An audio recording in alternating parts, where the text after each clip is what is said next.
Class में क्या discuss कर रहे थे, पैटर्न ऑफ बायोडाइवर्सिटी। ठीक है, पैटर्न ऑफ बायोडाइवर्सिटी क्या होता है, मैंने आप लोगों को डायग्राम के अकॉर्डिंगली क्लास में बहुत अच्छे से समझाया था कि पैटर्न ऑफ बायोडाइवर्सिटी क्या होता है। सबसे पहले आपको लैटिट्यूडनल ग्रेडियंट्स पता होने चाहिए, लॉन्गिट्यूडनल ग्रेडियंट्स पता होने चाहिए। लैटिट्यूड और लॉन्गिट्यूड मानो ये जैसे हमारे पास क्या है, ये अर्थ की एक शेप है। ठीक है, तो इसमें ये सेंटर प्लेस जो कहलाती है, ये क्या कहलाती है, इक्वेटर कहलाती है। और ये इसका क्या कहलाता है, पोलर रीजन्स कहलाएगा। ठीक है, ये नॉर्थ पोल और ये क्या कहलाएगा, साउथ पोल कहलाएगा। ठीक है बच्चे, तो इसमें ये जो लाइंस मैं अभी खींच रहा हूँ है ना, तो ये क्या कहलाती हैं, ये लैटिट्यूड कहलाती है। ये ऐसे इनको क्या बोलते हैं हम लोग, लैटिट्यूड कह लेंगे। ठीक है, ये लैटिट्यूड है। ठीक है, जैसे जैसे ये आगे के लिए बढ़ेगा इसको क्या बोलते हैं, लैटिट्यूड बोलते हैं। और ये वाले जो हैं इनको हम लॉन्गिट्यूड बोलते हैं। क्या बोलते हैं बच्चे, हम लॉन्गिट्यूड बोलते हैं। क्या है ये, लॉन्गिट्यूड। ठीक है बेटा, देखो मैंने बताया था कि यहाँ पर ये क्या कहलाता है, ये कहलाता है इक्वेटर। क्या है ये, इक्वेटर। तो टेम्परेचर जो होता है वो इक्वेटर के पास क्या होता है, वो ज़्यादा होता है। ठीक है, और यहाँ पर ये नॉर्थ पोल है। क्या है ये, नॉर्थ पोल है। और ये वाला क्या है, ये साउथ पोल है। तो जैसे जैसे हम लोग क्या करते हैं, जैसे जैसे हम लोग मतलब इक्वेटर से नॉर्थ पोल की ओर मूव होते हैं, तो वैसे वैसे हमारा टेम्परेचर डिक्रीज़ हो जाता है और उससे पॉपुलेशन भी कम होती जाती है। ठीक है, देखो इसने बताया है कि लैटिट्यूडनल ग्रेडियंट्स जो होता है, लैटिट्यूडनल ग्रेडियंट जो है, species diversity decrease from the equator to the pole. ठीक है, दैट इज़ ट्रॉपिक्स।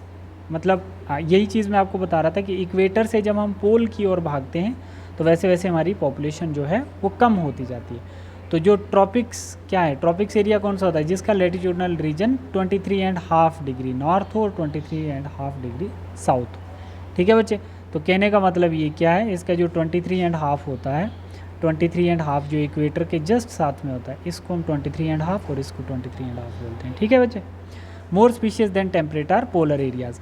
मतलब टेम्परेट पोलर रीजन्स के बिल्कुल पास होता है, और टेम्परेट या पोलर रीजन्स है ना, टेम्परेट बोलो या पोलर रीजन्स बोलो, उनके कंपैरिजन में हम लोग बात करते हैं किसके, इक्वेटर वाले पार्ट पे ज़्यादा स्पीशीज़ होती हैं। ठीक है, जैसे एग्जांपल आप लोग इसमें क्या ले सकते हो, number of bird species in different latitude.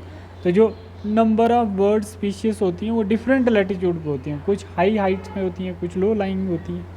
जैसे कोलंबिया में है ना, ब्राज़ील्स नियर इक्वेटर कितनी 1400 स्पीशीज़ प्रेजेंट होती है। इंडिया में नियर ट्रॉपिक ऑफ कैंसर पता है ना आपको, ट्रॉपिक ऑफ कैप्रिकॉर्न और ट्रॉपिक ऑफ कैंसर कहाँ पे प्रेजेंट होता है, आपके इक्वेटर के जस्ट ऊपर, पोलर रीजन्स के थोड़ा पास ही मान सकते हैं इसको, पोलर रीजन से दूर और इक्वेटर के पास। 1200 स्पीशीज़ जो होती हैं इंडिया में ट्रॉपिक्स रीजन पे रहती हैं, और न्यूयॉर्क में 41 डिग्री नॉर्थ पे 105 स्पीशीज़ रहती हैं, डेटा याद रखना है। और ग्रीनलैंड में है ना, ग्रीनलैंड पे 71 डिग्री नॉर्थ पे 56 स्पीशीज़ रहती हैं। ठीक है बच्चे, तो अब इसमें हम लोग क्या सीख रहे हैं, अब इसमें हम लोग क्या सीख रहे हैं, जो tropic forest regions like Ecuador क्या है ना, इक्वाडोर एक कंट्री थी, has up to 10 time of vascular plant species as compared to tropic forest.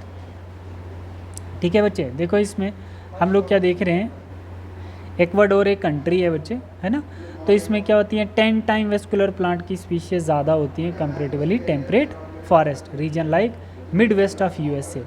ठीक है बच्चे, अब देखो ये डेटा बिल्कुल याद रखना। दूसरा, tropical rain forest south America में है, is the most greatest biodiversity on earth. मैंने आपको बताया था कि सबसे ज़्यादा बायोडाइवर्सिटी कहाँ होती है, ब्राज़ील में होती है, तो अमेज़ोन तो ब्राज़ील में ही है। It contain 40,000 species of plant. ठीक है, क्या होगा, 40,000 स्पीशीज़ ऑफ प्लांट से भी ज़्यादा आपको प्लांट की स्पीशीज़ इसमें मिल सकती हैं। 3,000 स्पीशीज़ ऑफ फिश मिल सकती है।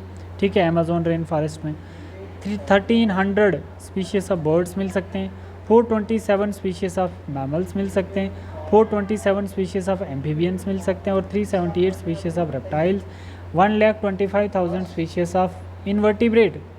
ठीक है, इन्वर्टिब्रेट की इतनी स्पीशीज़, छोटे छोटे जैसे आर्थ्रोपोड क्लास की स्पीशीज़। ठीक है, देखो दूसरा हमारे पास क्या आता है बेटा, दूसरा हमारे पास क्या आएगा, बायोडाइवर्सिटी। देखो बायोडाइवर्सिटी, स्पीशीज़ रिचनेस बायोडाइवर्सिटी क्या है, species richness, highest in tropics because tropic had more evolutionary times. Tropics region जो होता है इसमें बहुत ज़्यादा चांसेस हैं किसके, इवोल्यूशनरी टाइम के। रिलेटिवली कांस्टेंट इन्वायरमेंट क्या होगा, लेस सीजनल होगा, है ना। They receive more solar energy which contribute to greater productivity. ये बात समझ में आ गई बच्चे, क्यों हमारे इक्वेटर रीजन्स में ज़्यादा पॉपुलेशन होती है, स्पीशीज रिचनेस, बायोडाइवर्सिटी क्यों होती है, क्योंकि ये रीजन्स रहते हैं। अब species area relationship according to the study of Alexander वोल्ड Humboldt in South American jungles, within a region species richness increase with increase explored area but only up to limits. ये line याद रखना जो मैं आपको circle में समझा रहा था डायग्राम, ठीक है। Relation between species richness and area gives rectangular hyperbola, ठीक है। इसमें दो ग्राफ मैंने अलग अलग से बनाए गए थे आपको। एक लॉग फॉर्म में जब हम इसको लिखते हैं तो ग्राफ बिल्कुल ऐसा बनता है, ये वाला, ठीक है। और जब हम रेक्टेंगुलर हाइपरबोला में एक टाइम ऐसे करके जब हम लिखते हैं, ठीक है, ऐसे करके ऐसे, ठीक है बेटा, ठीक है। On logarithm scale the relationship is straight line.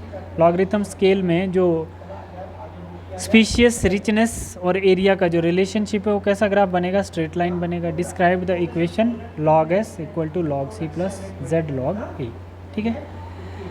Generally correct कर लेना अगर कहीं वहाँ पे नोटबुक पे थोड़ा वैल्यू गलत हो, log s log c plus z log a, नहीं ठीक ही है। जनरली स्मॉल एरिया को रिप्रेजेंट करती है z वैल्यू, जिसको हम क्या बोलते हैं 0.1 टू 0.2, और हमारे बट लार्ज एरिया को रिप्रेजेंट करता है entire continent. Slope of the line is steeper, z value होती है 0.6 टू 1.2। ये वैल्यू थोड़ी सी आपको याद रखनी पड़ेगी, ठीक है।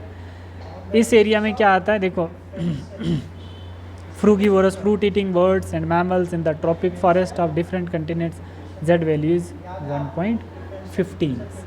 कहाँ तक जाएगा, 1.15। हाँ एक पॉइंट तो है, मतलब क्या होता है कि कुछ एक्सेप्शनल भी हैं जो z लाइन को रिप्रेजेंट डिफरेंट कंटिनेंट्स पे, जैसे हम बोल सकते हैं फ्रूगीवोर्स बर्ड्स और mammals in the tropical forest, है ना। डिफरेंट कंटिनेंट जो रिसर्च पर्पज़ के लिए ट्रॉपिकल रीजन्स पे जाते हैं जो लोग, और कुछ बर्ड्स होते हैं जो फ्रूगीवोरस होते हैं, तो उनकी वैल्यू आपने z वैल्यू से याद रखनी है 1.15। क्या याद रखोगे, 1.15, ठीक है बच्चे। तो importance of species area relationship तो हम लोग बाद में देखेंगे, ठीक है। अभी हम लोग क्लास में क्या क्या देखे थे, एक बारी मैं उससे आपको रूबरू करवा लेता हूँ। उनको पैटर्न ऑफ बायोडाइवर्सिटी बताया था, देख लो यहाँ पर पैटर्न क्या है, वेरिएशंस होती है। क्या होती है पैटर्न ऑफ बायोडाइवर्सिटी, मतलब वेरिएशंस, ठीक है। Latitudinal, altitudinal, geographical, tropical, humidity gradients. तो यहाँ पे देख लेना बच्चे, पोलर रीजन्स, नॉर्थ पोल कौन सा होता है, northern hemisphere, southern hemisphere. Equator क्या है, इक्वेटर पे टेम्परेचर ज़्यादा होता है, जैसे जैसे हम पोलर रीजन्स के लिए बढ़ते हैं तो टेम्परेचर कम होता जाता है। तो जैसे जैसे टेम्परेचर कम होगा तो वैसे वैसे हमारा क्या कहता है, मतलब क्या बोला है, latitudinal biodiversity is most well known, ठीक है। When latitude increase diversity will decrease. ये स्टेटमेंट बेस्ड क्वेश्चन आता है। When we shifted from tropical area to polar region, latitude will increase and population will decrease. High biodiversity at low latitude area near equator. देखो why biodiversity reach in tropic regions, ठीक है, why biodiversity reach in tropic regions। तो ये बोल रहा है क्योंकि more productivity होती है, मोर सनलाइट होती है ना, सोलर एनर्जी होती है। Tropical area more diversifying due to no natural disturbance, है ना। ट्रॉपिकल एरिया में कोई ऐसी डिस्टर्बेंस नहीं होती है, ठीक है। But temperates area population evolve but due to glaciers या natural disturbance, species are die and population were decrease, ठीक है। देखो दूसरा हम लोग इसमें क्या देखते हैं, बच्चे, species area relationship. Species area relationship में हमने देखा था कि जर्मन साइंटिस्ट थे हम्बोल्ट, इन्होंने स्टडी की थी relationship between species richness and south American jungle. NCERT की लाइन है, ठीक है बेटा। और एनसीईआरटी की लाइन के साथ साथ आपको ये भी पता होना चाहिए बेटा, ये भी पता होना चाहिए कि किस साइंटिस्ट ने किस टॉपिक पे डिस्कवरी की है। तो ये आपका स्टेटमेंट बेस्ड क्वेश्चन बन सकता है। अब यहाँ पर रेक्टेंगुलर हाइपरबोला, ये कर्व बनता है। हमने यहाँ पे अलग अलग से ग्राफ बनाए हैं स्पीशीज रिचनेस के लिए, वैरायटीज़ के लिए। हमने एक एक्स एक्सिस लिया और एक वाई एक्सिस लिया। देखो ग्राफ में वाई एक्सिस लॉन्ग हम लोग स्पीशीज रिचनेस लेते हैं और एक्स एक्सिस लॉन्ग हम लोग एरिया लेते हैं, ठीक है बच्चे। तो देखो एक टाइम आता है बच्चे, एक टाइम में क्या होता है कि एरिया और स्पीशीज दोनों सेम टाइम में इंक्रीज़ करती हैं, ठीक है। और फिर आगे जाके एक टाइम आता है कि एरिया इंक्रीज़ करने से वैरायटीज़ नहीं मिलती हैं, ठीक है। तो इसकी वैल्यू ये वाली वैल्यू है, s equal to C A raised power z। तो इसको हमने एब्रीवेट किया है, s represent species richness, c y intercept, ठीक है। c किसको रिप्रेजेंट करता है, यहाँ पर c की वैल्यू है, इसको y बोल सकते हैं, ठीक है। y intercept, z represent slope of line that is regression coefficient, और a रिप्रेजेंट करता है एरिया। जब हम बच्चे इस वैल्यू को किस में लॉग फॉर्म में लिखते हैं, log s equal to log c plus log z a, c plus z log a, तो हमारे पास ग्राफ जो होता है स्ट्रेट लाइन बन जाता है, ठीक है। इसमें सिंपल कैसा हाइपरबोला बनता है s is equal to C A Z में, और जब हम इसको किस में लिखते हैं, लॉग फॉर्म में लिखते हैं, तो हमारा ग्राफ जो होता है ये straight line and logarithm scales में बन जाता है। ये बात समझ में आ गई सब, ठीक है बेटा, ठीक है। तो ये देखो मैंने दोनों का अलग अलग बताया, ये रेक्टेंगुलर हाइपरबोला है, ठीक है। इस वैल्यू का ये ग्राफ बनता है और इस वैल्यू का ये ग्राफ बनता है, ठीक है। तो वैल्यू ऑफ z क्या है, स्लोप लाइंस, ठीक है। स्लोप लाइंस में हम लोग क्या, ये 1.2 ये ठीक कर दिया हमने, ठीक है। वैल्यू ऑफ z जो है वो क्या है, स्लोप लाइन को रिप्रेजेंट करती है। स्मॉल एरिया 0.1 0.2 स्लोप लिया है हमने स्मॉल एरिया के लिए z लाइन का, और लार्ज एरिया के लिए 0.6 से 1.2 है ना, मैमल्स एंड ट्रॉपिकल फॉरेस्ट के लिए कितना। अच्छा, कुछ बर्ड्स होते हैं और कुछ प्लांट्स होते हैं जिनके लिए हम लोग क्या z की वैल्यू कितनी ले लेते हैं हम लोग, मतलब स्लोप कितना लेते हैं, 0.15 होप सो, है ना, 1.15 तक फ्रूगीवोरस बर्ड्स और मैमल्स इन ट्रॉपिकल फॉरेस्ट, ठीक है बच्चे। तो ये करके मैंने बताया था आपको। इसमें क्या होता है कि अगर हम लोग क्या करते हैं, एरिया के साथ एरिया इंक्रीज़ करते हैं तो स्पीशीज़ भी इंक्रीज़ होती हैं, बट एक टाइम आता है जब हम पोलर रीजन्स को रीच कर लेते हैं तो फिर हमारे पास क्या होता है, एरिया इंक्रीज़ करने से स्पीशीज़ नहीं इंक्रीज़ करती हैं, एरिया इंक्रीज़ करने से स्पीशीज़ इंक्रीज़ नहीं करती हैं। एक टाइम आता है स्पीशीज़ डिक्रीज़ कर जाते हैं, तो वो जब स्पीशीज़ डिक्रीज़ करेंगे एक टाइम पे, तो वो कर्व कैसा हो जाएगा, वो हाइपरबोला बन जाएगा, ठीक है बच्चे। और जहाँ पर आप लोग स्ट्रेट लाइन देखते हैं, तो स्ट्रेट लाइन की एग्जांपल आप लोग क्या बोल सकते हो, जैसे कुछ मैमल्स होते हैं जैसे रिसर्च के लिए पोलर रीजन्स पे रहते हैं, है ना। कुछ फ्रूगीवोरस बर्ड्स होते हैं, आपको पता है एंटार्क्टिका बर्ड्स होता है जो मूव करता है वहाँ से यहाँ के लिए, है ना। तो मतलब कुछ एक्सेप्शनल जो हैं जिनमें स्ट्रेट लाइन कर्व बनता है, जैसे मैमल्स हो गए, ट्रॉपिकल फॉरेस्ट में रहते हैं। अच्छा, फ्रूगीवोरस बर्ड हो गए। तो कुछ जो हैं जो नॉर्मली किस में इक्वेटर वाली साइड पे रहते हैं, तो उनकी वैल्यू 0.6 से 1.2, ठीक है। और लार्जर एरिया के लिए और स्मॉलर एरिया के लिए 0.1 से 0.2 z की वैल्यू। और जो एक्सेप्शनल केस हैं जैसे फ्रूगीवोरस बर्ड्स और मैमल्स इन ट्रॉपिकल फॉरेस्ट, उनके लिए 1.15 वैल्यू, ठीक है बच्चे। This is all about your today topic. हम लोगों ने यहाँ पर कुछ क्वेश्चन भी किए थे। ये ग्राफ था, हमने बोला था एरिया 1, एरिया 2, एरिया 3, एरिया 4 के लिए अगर वैल्यू आपके पास दी हुई तो एरिया 1, एरिया 2 के लिए 0.1, 0.2 और एरिया 3, 4 के लिए 0.6, मतलब 4 के लिए 0.6 से 1.2, यहाँ पे भी 1.2 दे देंगे, ठीक है बच्चे।